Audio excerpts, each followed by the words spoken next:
ఇది బ్రహ్మ జ్ఞానావళి మాల యొక్క రెండవ భాగం. బ్రహ్మ జ్ఞానావళి శ్లోక సంపుటి లింకును ఈ వీడియో డిస్క్రిప్షన్లో ఉంచుతున్నాను, చూడండి. స్పృహలో ఉండడం రెండు రకాలుగా ఉంటుంది. ఒకటి బాహ్య ప్రపంచ స్పృహలో ఉండడం, రెండు విశ్వశక్తి స్పృహలో ఉండడం. ఏబిసి అంటే ప్రాపంచిక ఆత్మ, డిఈఎఫ్ దారిలో వెళ్ళడం వ్యసనమవుతే దానికి ప్రాపంచిక స్పృహ ఉండిపోతుంది. అలాగే ఏబిసి జిహెచ్ దారిలో వెళ్ళడం వ్యసనం అవుతే ఆత్మశక్తి విశ్వశక్తి స్పృహలో ఉండిపోతుంది. గాఢ నిద్రలో ఆత్మ దేని స్పృహలో కూడా ఉండదు. ఏబిసి డిని వదిలితే శాశ్వత శాంతి మరియు హెచ్లో స్థిరపడితే శాశ్వత ఆనందం ఉంటాయి. ఈ రెండు స్థితులు ఒకదాని తర్వాత మరొకటి వెంటనే కలుగుతాయి. ఎవరినైనా గాఢ నిద్రలో నుండి అకస్మాత్తుగా లేపినప్పుడు వారికి కొన్ని క్షణాలు అయోమయంగా ఉంటుంది. తానెవరో ఎక్కడ ఉన్నానో తెలియదు. అది ఆత్మశక్తి ఒంటరిగా ఉండే లక్షణాలు. దానికి ప్రపంచ స్పృహ ఉండదు మరియు విశ్వశక్తి యొక్క స్పృహ కూడా ఉండదు. ఆ తర్వాత ప్రాథమిక మనసు ద్వారా అహంభావం పొందినప్పుడు మాత్రమే దానికి ప్రాపంచిక స్పృహ కలుగుతుంది. ఆ తర్వాతే డిని కానీ లేదా హెచ్ను కానీ పట్టుకోవడం జరుగుతుంది. ప్రాపంచిక పనులు చేస్తూ చేస్తూ అలసిపోయి మళ్ళీ గాఢ నిద్రలోకి పడిపోయే ముందు ప్రాపంచిక నేను అంటే ప్రాపంచిక ఆత్మ మొదట ఈ ద్వారా పట్టుకున్న ప్రపంచాన్ని వదిలి, తర్వాత ద్వితీయ మనసులోని డిను వదిలి, ఆ తర్వాత సిను వదిలి, తర్వాత ప్రాథమిక మనసును చదవడం కూడా వదిలివేయడమే ప్రపంచ స్పృహ కోల్పోవడం లేదా గాఢమైన నిద్రలో పడిపోవడం. ప్రాపంచిక ఆత్మ లేదా ప్రాపంచిక నేను గాఢ నిద్రలో పడిపోయేంత వరకు నిరంతరం అయితే డిఈఎఫ్తో లేదా ధ్యానం చేస్తూ ఉంటే జిహెచ్తో ఉంటుంది.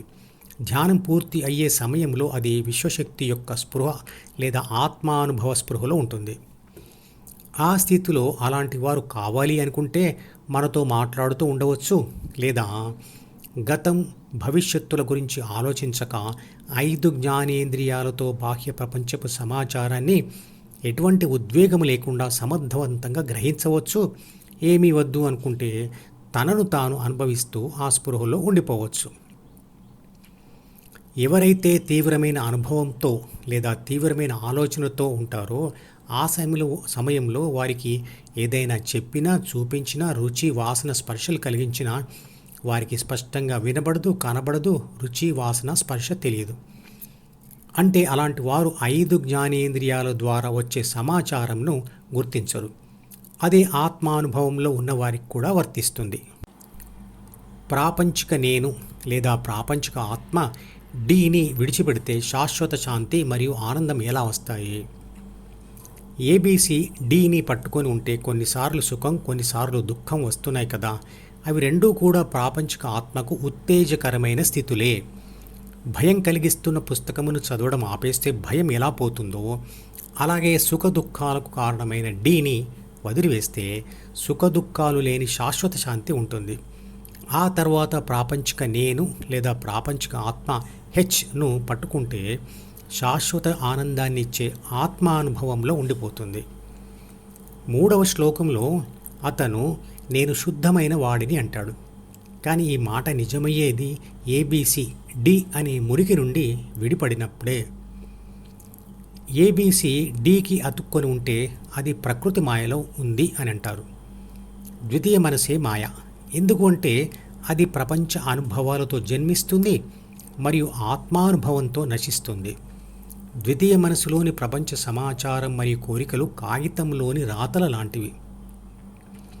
అవి చెరిపేస్తే పోయేవి మరియు వాడకపోతే మాడిపోయేవి, అంటే మాయమైపోయేవి. కాబట్టి మీ చిన్నప్పటి జ్ఞాపకాలు ఎన్ని మాయమైపోలేదు? ఈ శ్లోకంలో శంకరాచార్యుల వారు ఇంకా ఇలా అంటున్నారు: నేను మనసు నుండి ముక్తి పొందిన వాడిని, నేను ఆకారం లేని వాడిని. నిజమే, శక్తికి ఆకారం ఉండదు కదా. విద్యుత్ శక్తికి, అయస్కాంత శక్తికి, భూమి ఆకర్షణ శక్తికి, ఇంకా ఏ శక్తికైనా ఆకారం ఉందా? ఆకారమే లేనప్పుడు దానిని భౌతికంగా ముక్కలు ఎలా చేయగలం? శ్లోకం 4లో ఆయన ఇలా అంటారు: నేను పాపము లేని వాడును అని.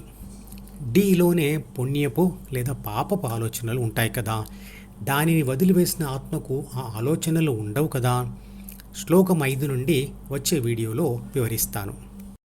ఈ మధుపదం యూట్యూబ్ ఛానల్ వీడియోని సబ్స్క్రైబ్ చేసి గంట గుర్తును నొక్కి ఆల్ని సెలెక్ట్ చేసి ప్రతిరోజు యూట్యూబ్ ఓపెన్ చేసి అడుగున ఉన్న సబ్స్క్రిప్షన్ బటన్ నొక్కితే అన్ని లేటెస్ట్ వీడియోలు చూడవచ్చు.